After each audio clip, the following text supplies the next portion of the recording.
नमस्कार दोस्तों, आप देख रहे हैं न्यूज़ वन इंडिया और मैं हूं हिना। आज हम एक ऐसे शख्स से बात करेंगे जिन्होंने कॉमेडी की दुनिया में एक अलग ही मुकाम हासिल किया है। देश के हर मुद्दे पर वो खुलकर अपनी बातें भी रखते हैं। जी, हम बात कर रहे हैं रहमान खान जी की। बहुत बहुत शुक्रिया रहमान खान जी हमसे बात करने के लिए। मेरा पहला सवाल आपसे ये है कि हाल ही में ड्रग्स केस में तमाम बॉलीवुड एक्टर एक्ट्रेस के नाम सामने आए हैं। आपको क्या लगता है जो बॉलीवुड में ड्रग्स की थ्योरी है, इसमें किस हद तक सच्चाई है? देखो, बात सिर्फ बॉलीवुड की नहीं है। प्रॉब्लम ये है कि ये जो है समाज का एक हिस्सा है और समाज में ये चीज़ है। बॉलीवुड भी समाज में ही आता है, बट ये है कि उसको टोटालिटी में टारगेट करना या उसको इतना मैग्नीफाई कर देना कि सारा बॉलीवुड यही करता है, कि सारा बॉलीवुड गटर। क्योंकि जब आप बोलते हो कि बॉलीवुड गटर है या बॉलीवुड सबसे गंदी इंडस्ट्री दुनिया की, तो आप टोटालिटी में फिर सब पर आप उंगली उठा रहे हैं। फिर बॉलीवुड में तो बच्चन साहब भी हैं, दिलीप कुमार भी रहे। बॉलीवुड मतलब आपको इन टोटालिटी आपको नहीं बोलना चाहिए, तो वो बहुत खतरनाक है। और क्योंकि बॉलीवुड हिंदुस्तान की इज्जत है एक तरह से देखा जाए तो हाँ, ये मानते हैं कि है। और जो लोग कर रहे हैं they should be brought to law, और वो ये देखना चाहिए और जितने स्ट्रॉन्ग मेजर्स लेने चाहिए ताकि ये चीज़ रुके समाज से, वो ज़रूरी है। उसके बारे में बात होनी चाहिए, ना कि एक सॉफ्ट टारगेट बना दिया जाए बॉलीवुड को हर बार के बॉलीवुड को, क्योंकि बॉलीवुड कुछ बोलता नहीं है। उसके रीजंस है, क्योंकि बॉलीवुड हमारे देश में क्या बड़ा सेंसिटिव मामला है कि लोग तुरंत रिएक्ट करते हैं, और बॉलीवुड वो है कि उससे फिल्में सफ़र करती है, प्रमोशन सफ़र करता है। इसकी वजह से वो खामोश मसलहतन रहते हैं, ताकि बोलेंगे तो फिर वो जो एक निदा फाजली का शेर है ना कि मैंने जब बंद ज़बां खोली तो जो लोग मिले बेजार मिले। तो शायद बॉलीवुड बेजार नहीं करना चाहता लोगों को, इसकी वजह से चुप रहता है। बहरहाल इसका हल तो निकलना चाहिए, ड्रग्स को लेकर अंकुश लगना चाहिए, ये बात। सर, किस प्रकार के कदम उठाने चाहिए सरकार की तरफ से या एक तरीके से कह सकते हैं जो बॉलीवुड में है उनकी तरफ से?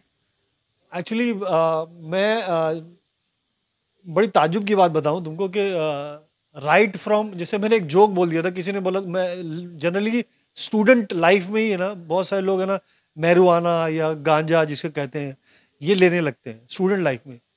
बट मैंने नहीं लिया। किसी ने पूछा कि तुमने क्यों नहीं लिया, तो मैंने कहा यार मेरा इंजीनियरिंग कॉलेज में एडमिशन नहीं हुआ था। क्योंकि प्रॉब्लम ये है कि ये फैक्ट है। और ये जो जैसे 1975 में जब गालिबन 85 में जब राजीव गांधी ने और ये इंटरनेशनली जब ये था कि WHO की तरफ से कि मैरिजुआना को बैन कर दिया जाए, ये बड़ी इसमें कहानी है, पॉलिटिक्स। ये पहले हज़ारों साल पहले बैन नहीं था, इसको भोले का प्रसाद भी समझा जाता है। ये हमारे इस्लामिक में सूफीज़्म का एक ये नशा है, ये कहा जाता है। बट चूंकि ये कंज्यूम होता है और बहुत बड़े लेवल पे होता है, ये पता है, सरकारों को भी पता है, कानून को भी पता है, पुलिस को भी पता है, ये पता है। तो ग्रास रूट लेवल पे अगर जब इसको रोका जाएगा ना, तो असर आएगा। ये बॉलीवुड तो इसको कंज्यूम करता है, मैं जस्टिफाई नहीं कर रहा कि बॉलीवुड क्यों कंज्यूम कर रहा है, लेकिन जो सप्लाई की चेन जहां से शुरू हो रही, जब उसको पकड़ा जाएगा, उसको रोका जाएगा, जो बड़े हाथ इसमें उन उन पर शिकंजा कसा जाएगा, तो कुछ इसका कुछ हल निकलेगा। तो वहां से शुरुआत करनी चाहिए, ना कि आप मगरमच्छ को पकड़िए, आप मछली पकड़ने में अपना समय बर्बाद कर रहे हैं, ये तो वही बात होगी। तो बड़े लेवल पे इसको रोकना पड़ेगा, तो फिर छोटे लेवल पे अपने आप रुक जाएगा ये। सर, अब हम बात करेंगे जो हमारे देश में लगातार रेप कांड रहे, तमाम ऐसे केस आप भी देखते, हम भी देखते, रोजाना होते। तो कहाँ सरकार से चूक हो रही है? सरकार से कहाँ कमी आ रही है कि जो रेप के जो कांड है वो दिन प्रतिदिन बढ़ते ही जा रहे हैं?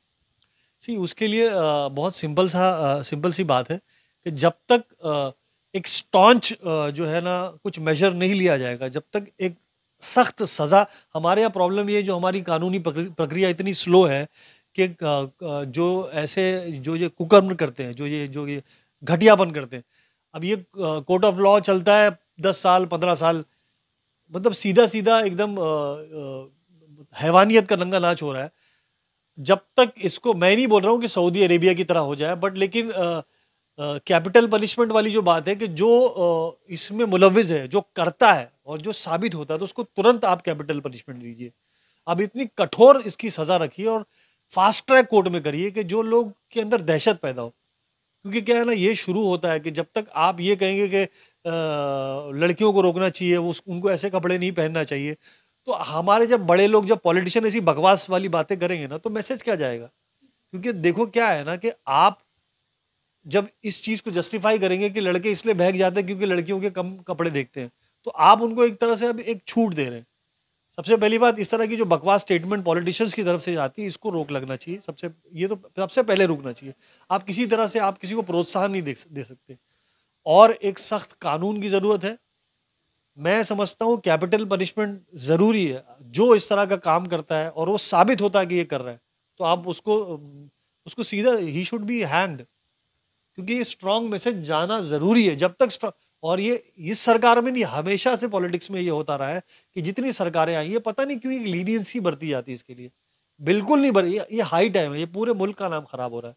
और जब तक एक कड़ा कदम नहीं उठा, जैसे हैदराबाद में, अच्छा उसको भी मैं एडवोकेट नहीं करता हूँ कि पुलिस ने सबको, लोग खुश हुए, लेकिन ये काम सरकारों को करनी चाहिए, कोर्ट को करना चाहिए। जब ये होने लगेगा, तेजी से जब लोग सुनेंगे कि यहाँ पर बलात्कार हुए और इसकी सजा फांसी हुई, और जब ये ऐसे केस जब सुनने में आने लगेगा लोगों को, तो लोगों के दिल में एक डर, ये खौफ पैदा होगा, क्योंकि तब समझ में आएगा कि नहीं, इसकी सजा इतनी खतरनाक है। और एक अवेयरनेस जरूरी है। अवेयरनेस सिर्फ सजा के लेवल पे नहीं। अगर मैं अपने घर में हूँ, मेरे घर में बच्चे हैं, या जिस घर में बुजुर्ग है, उनको ये समझाना की जरूरत है कि ये क्या है, ये अच्छा है, ये बुरा है, आपको क्या करना चाहिए। क्योंकि हमारी भी माँ है, हमारी भी बहन है, आपकी बीवी है, आप उसकी इज्जत करते हैं, तो दूसरे की क्यों इज्जत नहीं करते। ये करने वाले लोग समाज के बाहर से नहीं आते, हमारे समाज में आते हैं।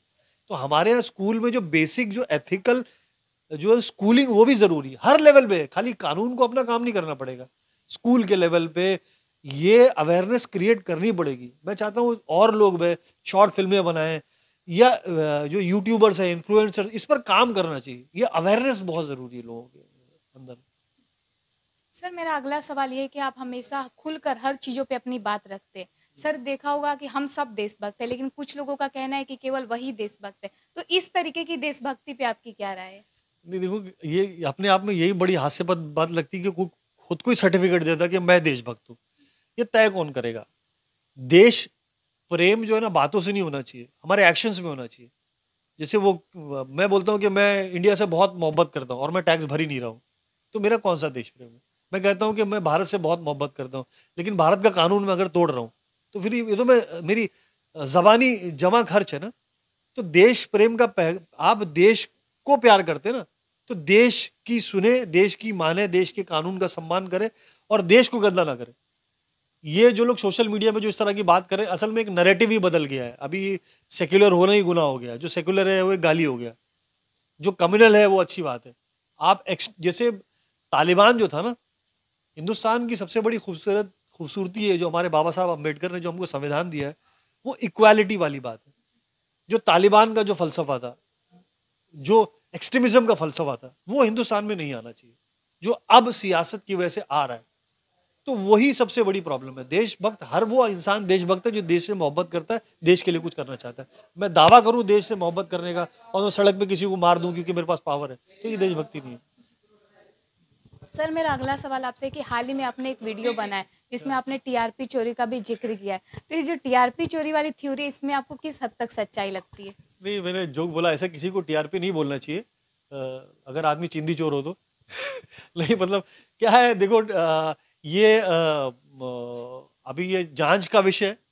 एज ए कॉमेडियन कई बार हमको जो चीज़ नज़र आता है, उस पर हम अपना पर्सपेक्टिव रख देते हैं, उस पर अपनी बात बोल देते हैं। लेकिन हाँ, ये तो एक मुद्दा चल रहा है, और ये जांच का जो है, it will be dealt through law. But मेरा ये मानना है, टीआरपी चोरी से ज़्यादा ये जो जिस तरह की मीडिया पे पत्रकारिता हो रही है, जिस तरह से चैनल्स में एंकर इतना एनिमेटेड काम करते हैं, इतना लाउड करते हैं, मुझे ये दो, मुझे वो दो, ऐसा लगता है भरतनाट्यम यही हो रहा है। मतलब कौन सा उमराव जान का मुजरा हो रहा है जो इस कोठे पे हो रहा है, समझ में नहीं आ रहा है।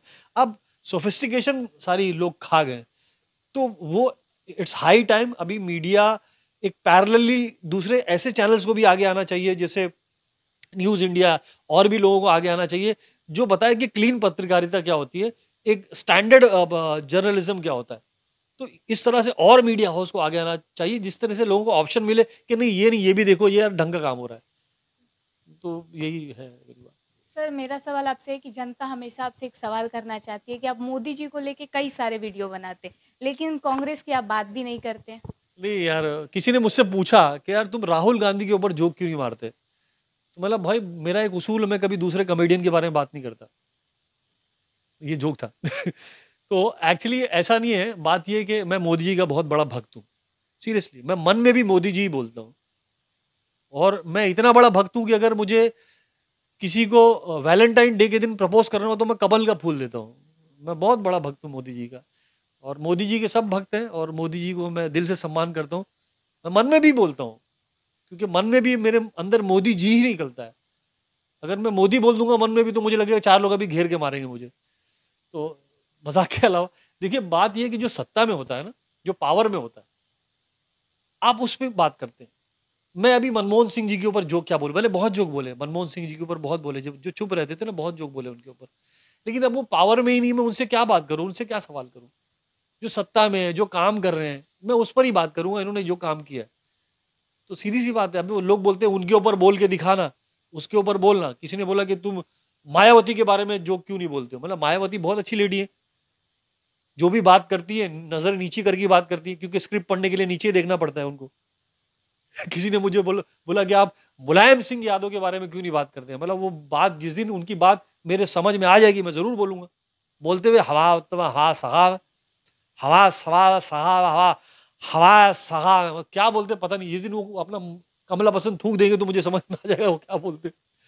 बहरहाल हम कॉमेडियन हैं, हम हमारा काम ये है कि हम चीज़ों को अलग एंगल से देखें, और सबके बारे में बोलेंगे। बस समय का इंतजार करिए, दूसरे की सरकार आने दो, उसके बारे में बोलेंगे।